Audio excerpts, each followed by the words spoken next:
Good morning, everybody. Welcome to episode 60 of Coffee and Cloud Native. My name is Adrian Goins.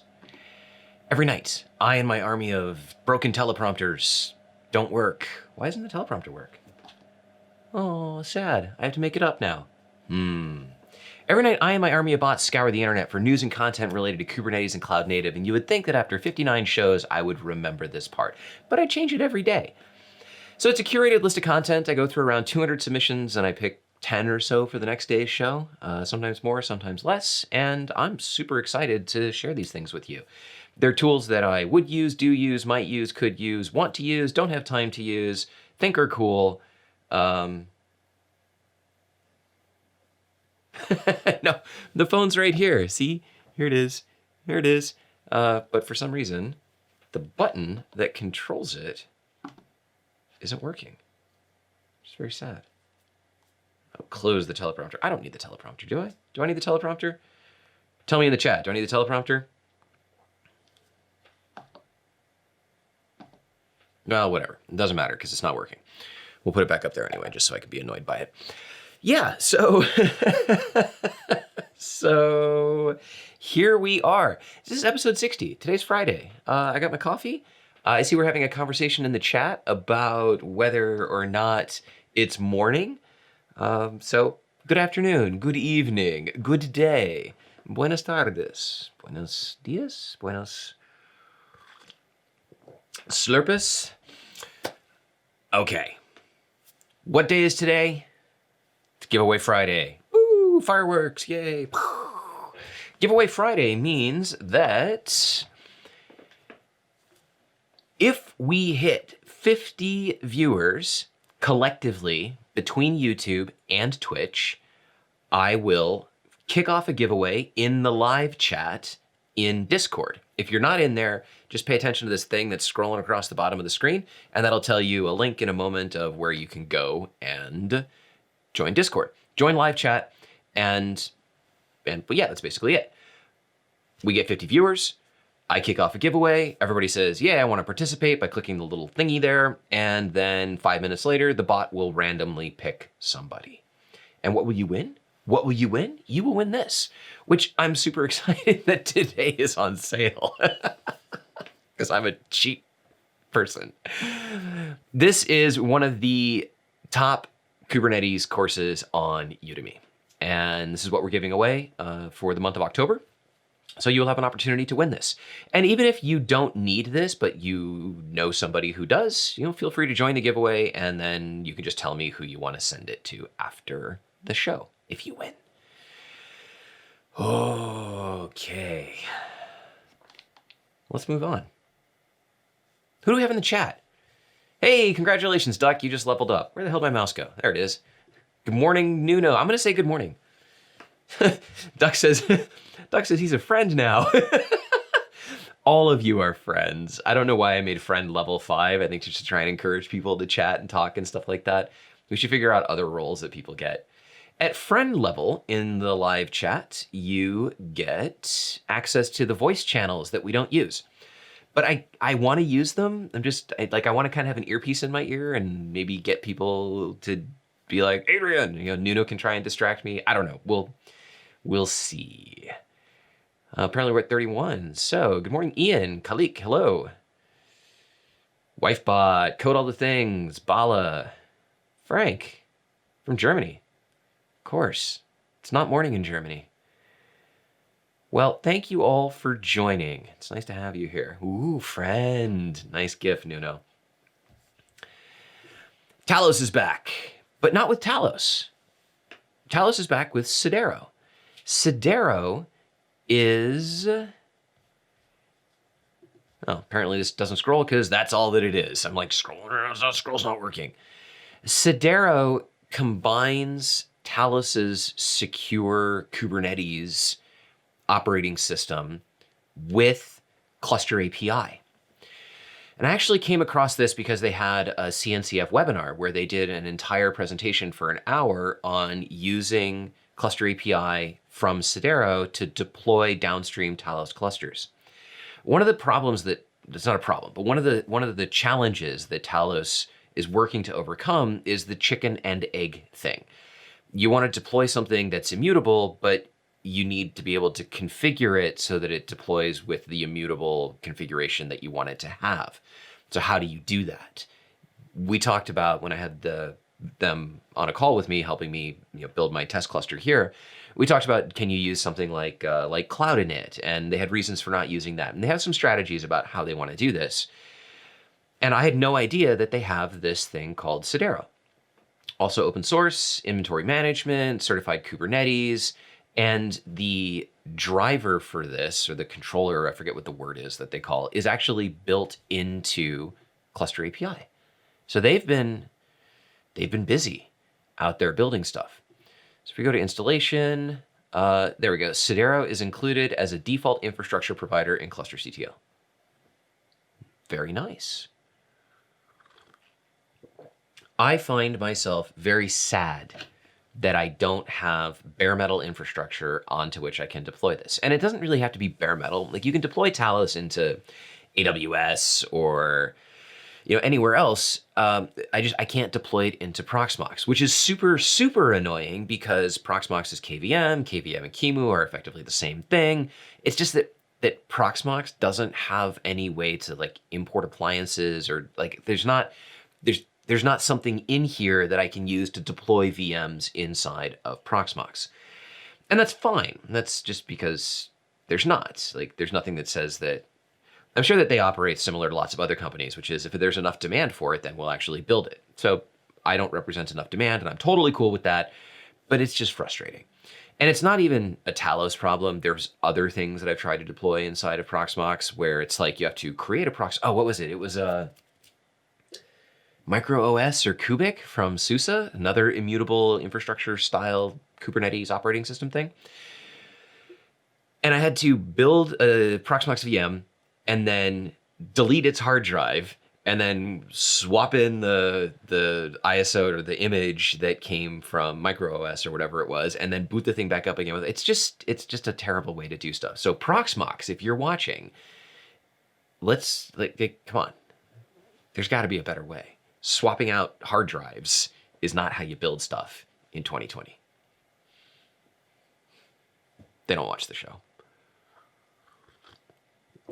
Oh my gosh. What's going on over here? Oh, there's GIFs. There's, oh, it's crazy. If you're not in the live chat, you should join the live chat because it's just ridiculous every single morning. I'm sorry, every single afternoon for those of you in Germany. So for me, joining the show first thing in the morning with a cup of coffee, it's a great way to start my day. But I like that a lot of people join the show at lunch or in the afternoon, which means it's a great way to start the afternoon. 44. Okay. Wow, we're cruising. So here we go. We're not going to watch this whole webinar, but this was done by Sean, who's one of the guys at Talos. Oh, hey, Sean's talking. Yeah, watch this. CNCF webinar from a couple of days ago. Great introduction to Sidero. John O'Connor, when I read this yesterday, I was like, John Connor, the guy from Terminator? No. Put him on the show. Stuff in my glasses. I don't even know why I wear my glasses anymore. I can't see out of them. They're like so scratched and destroyed, and I really don't want to go pay for new glasses. These were really expensive. So instead I'll wear really expensive glasses I can't see through. There was a conversation yesterday from Steven in the community chat, which is also scrolling across the bottom of the screen, about persistent volumes and NFS versus other options. I run, so in the response, I said you can, for what his question was, you could run something like Longhorn. You can run an NFS client provisioner against an external NFS server, or you could combine those and go crazy and do something like run Longhorn for the persistent volumes with replication, and then run NFS server provisioner, which actually runs an NFS server inside the cluster. And I totally lost what I was saying. And then you can provide NFS services for things that need to be shared. Coincidentally, yesterday, this showed up. This gentleman, Mr. not John Connor, but John O'Connor, created an entire, what he calls a quick fix. Yeah, quick fix, sharing persistent disks on multiple nodes in Kubernetes using NFS. And he doesn't use the Helm charts for NFS client provisioner or NFS server provisioner, but instead shows you exactly how you could create this yourself. Personally, I recommend that you use NFS server provisioner, but it's a good article in 49. Wow. It's an excellent article in showing how what you need to run, how you need to mount the volumes, and what you end up with is, now does he use a storage class? What you end up with is an NFS server that's serving stuff inside the cluster. And then you can mount this from other stuff. Persistent volume, NFS. Okay, so one thing that's actually missing here is the storage class. I'm just scrolling here. Hope you're not getting dizzy as you're watching it go by the screen. Yeah, okay, so you can mount subpaths of the NFS volume. What I like with, let's see, NFS server provisioner, creates an NFS server, and I don't actually know if it creates a storage class. I have Synology NASs, and they run NFS. Oh my gosh, are we at 50? We hit 50. Okay, we'll do a giveaway in just a minute. The way the giveaway is going to work is the bot's going to appear, it's going to start the giveaway, and you're going to have to click participate. So if you're not in the live chat, this is your chance. Come join the live chat. There with the link across the bottom right now. NFS. I use Synology NASs. NFS client provisioner creates a storage class inside of the Kubernetes cluster, so my pods can just request storage, and they can request whatever amount they want, and then it creates PVC folders, creates folders that are then PVCs inside of the NFS share itself. I like that better. I think it's more in line with Kubernetes. I don't like having to pre-provision stuff, and then you don't need to use this subpath strategy. Whichever way you go, understand that NFS, I run NFS in server in everywhere. So I either run it with NFS client provisioner when I have an external NFS environment like here, or out in DigitalOcean, which doesn't have an NFS service. I run NFS server provisioner with a persistent volume mounted from their block storage. 99% of the time it works fine, but NFS is fragile if its IP address changes. So if the pod itself moves, the service should still be fine. But if it's gone for long enough before it restarts somewhere else, if the backing persistent volume, for example, won't detach from a node because the node is hung, after a period of time, all of your client stuff are going to report stale NFS file handle, and they will never recover from that. It's the one shortcoming of NFS. Just understand that that might happen, and make sure you have health checks in place on your pods so that it detects that the pod's all and restarts it, and then you'll be fine. 50. That was fast. Okay. Huh. Very exciting. So the way that the giveaway bot is going to work, join live chat, because what is it, 8:43? I'm going to set this for 10 minutes. You ready?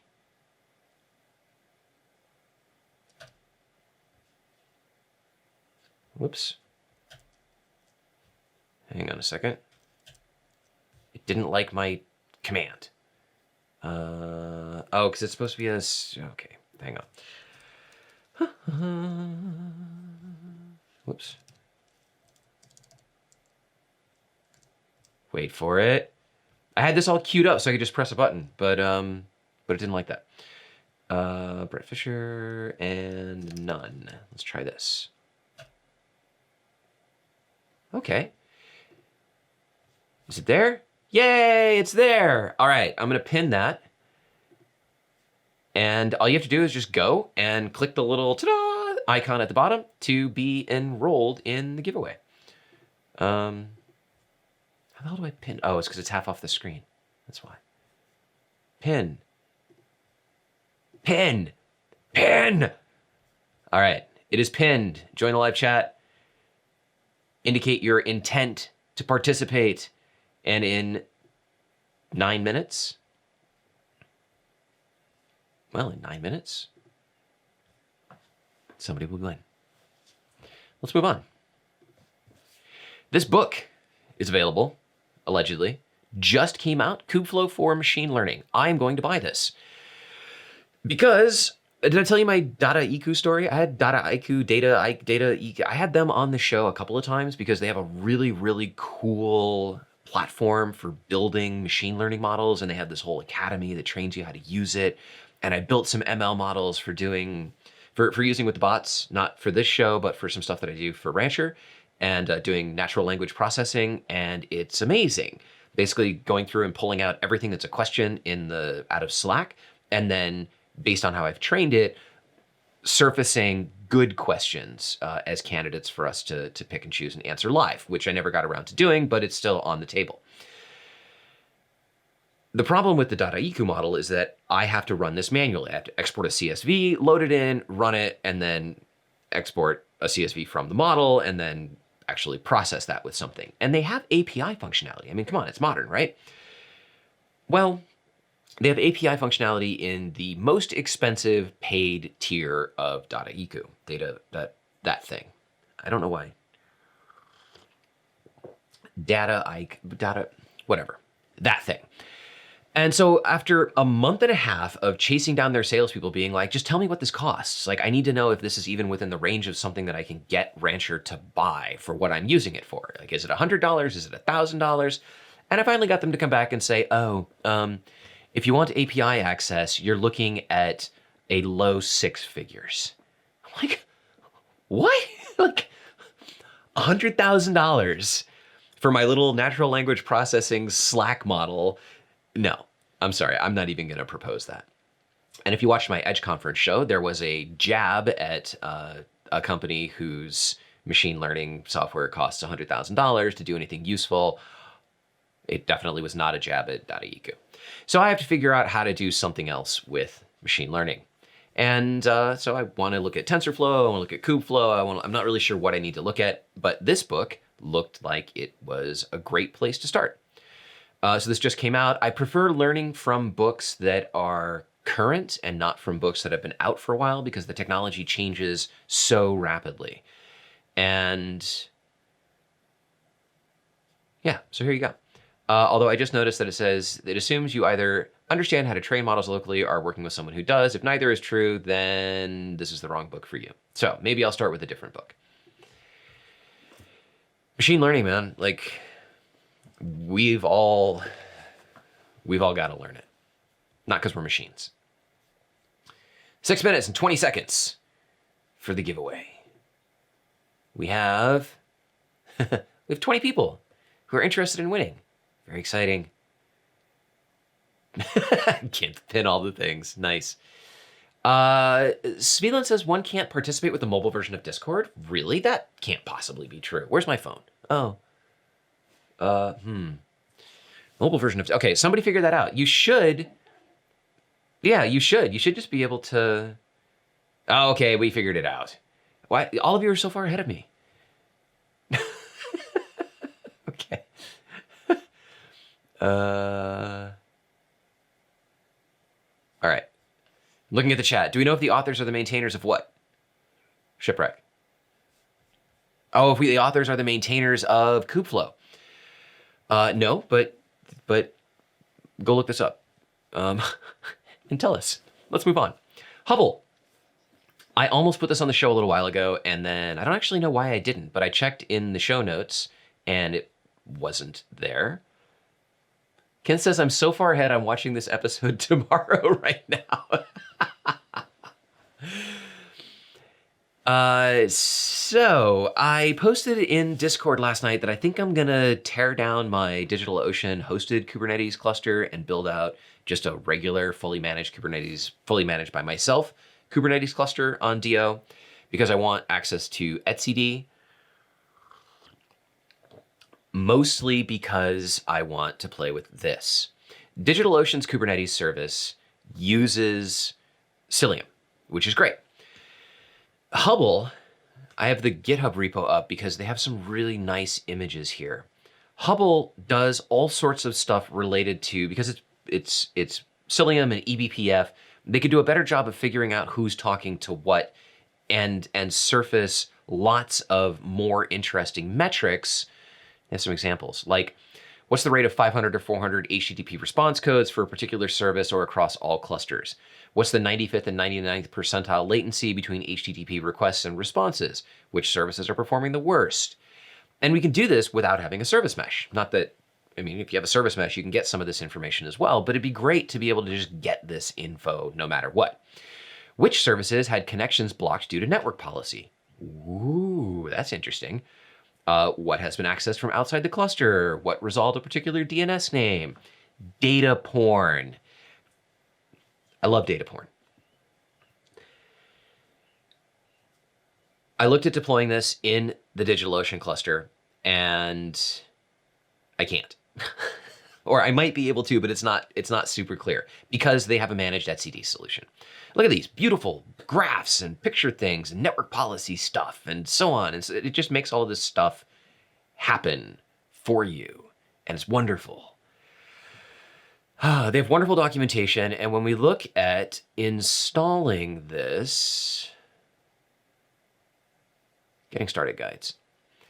They have getting started guides for self-managed Kubernetes and managed Kubernetes. If you go to managed Kubernetes, then I was literally going to try and just install this last night. So here's managed solutions. Note DigitalOcean's not in there, but they have, installation with a managed etcd, which looks like it deploys Cilium and the Cilium etcd operator, but I already have Cilium operator stuff in the cluster. I didn't deploy this because I don't know what it's going to do to it, and it is a production cluster.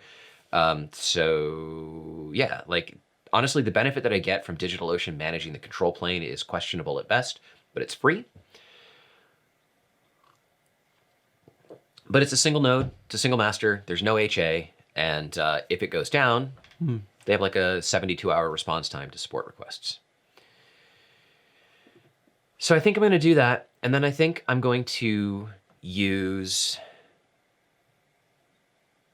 this out in DigitalOcean along with Traffic and Mesh, and then in the home cluster, we'll stick with Glue, and I don't need a service mesh. I don't need a service mesh anywhere, but I want one. So no service mesh here in the house, but we'll stick with Glue. And that'll give me 2 environments in which I can test and experiment with different things and figure out what I like and then talk about it on the show. Devin says, I'm trying out K3S's embedded etcd, Cilium, and kuberouter. Kuberouter, that's another one that I want to, no, not kuberouter, kubevip. I want to experiment with kubevip instead of metal LB. He says it's working great, but don't run it in production. Yes, it's experimental. Experimental is Rancher's word for super alpha. Probably Darren wrote it last night because Darren's a genius. How we doing on our... Oh, Dan just updated the kubevip how-to. Oh, we got the K3S instructions in there. Nice, yeah. Now, if I do go with my own solution out in DigitalOcean, there is the problem that K3S doesn't run etcd either, unless I make an external etcd, which suddenly kicks up the number of nodes that I need to run. Or I could run a single node etcd cluster and then not be HA as well. Maybe, I don't know. We'll have to figure out what it all means. Or I could run RKE, which is etcd, but still puts me in the place of having more nodes. 6 of one, 85 of the other. Oh, we're gonna have a winner soon. We've got no. What is it? Requiem for a Dream. We've got a winner. We've got a winner. Maybe. 10 seconds. Oh.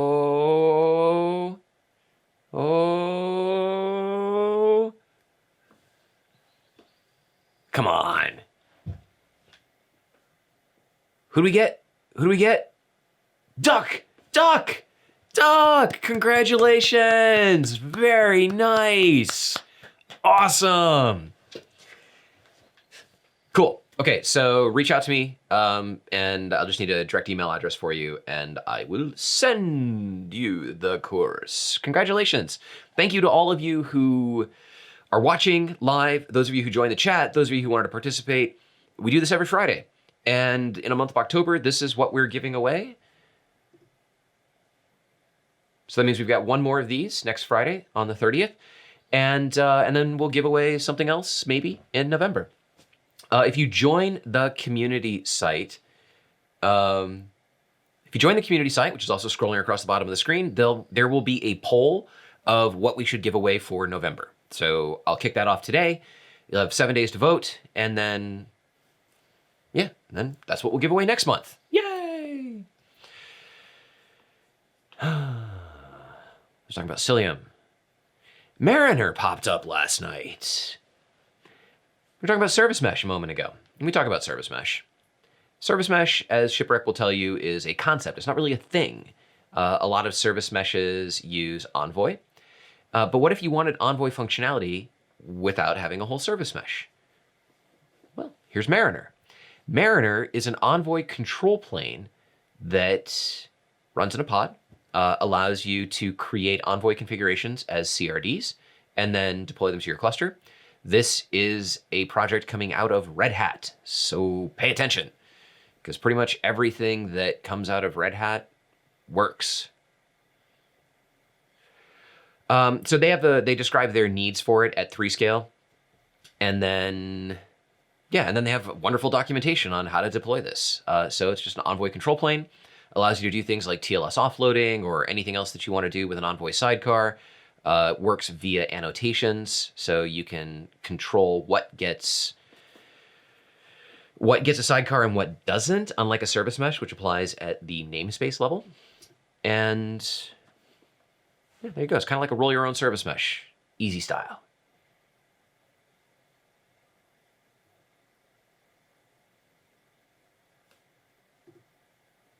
Okay, there's a chat going on. I don't know what that means.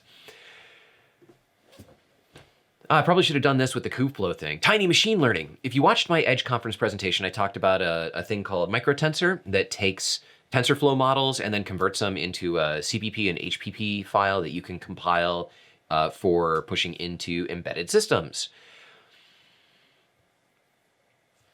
Also talking about the .eq thing, like this whole bloated, like things grow to consume the amount of space available to them. Goldfish do it.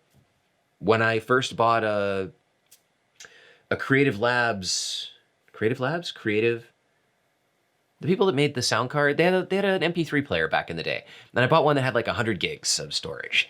And I had 10 gigs of music. And I told my friend, I was like, why do I need 100 gigs? He's like, trust me, you'll figure out something to fill it with. And he was absolutely right. But a lot of systems don't have those kinds of resources available. So this whole article is about the need to understand and develop tools for building machine learning models that can actually get loaded into the very, very edge of the environment to make decisions about stuff. They talk specifically about surveillance cameras, which are a thing close to my heart because I have many of them and they totally waste space because they're recording crap all the time, whether it matters or not, or they motion sense because a spider built a web in front of the camera so it could catch the bugs. So having ML models actually on the cameras would be great for it to decide what it needs to film and not film, or even to decide, hey, this is a spider web, let me send an alert that somebody needs to go out there with a broom and clean the thing. So I'm throwing this out there because if you are doing anything with machine learning, building models, it's important that we consider where those things might be deployed and maintain flexibility to put them where they need to go. The other thing that's interesting about this is, Nuno, you gotta go. Bye, Nuno. The other thing interesting about this is it has the word fog in it. I had never heard the term fog computing until I started doing prep for my Edge conference thing, and now suddenly it's everywhere. It's everywhere. It's like it was always there. It's not Gestalt. It's not like it was there and I was ignoring it. Like it genuinely was not there and now it is. If I was Elon Musk, I might say, that's a pretty strong argument for this being a simulation, for the code just having been updated simulation-wide to reflect the things that I'm now paying attention to. But I'm not Elon Musk. Thank God.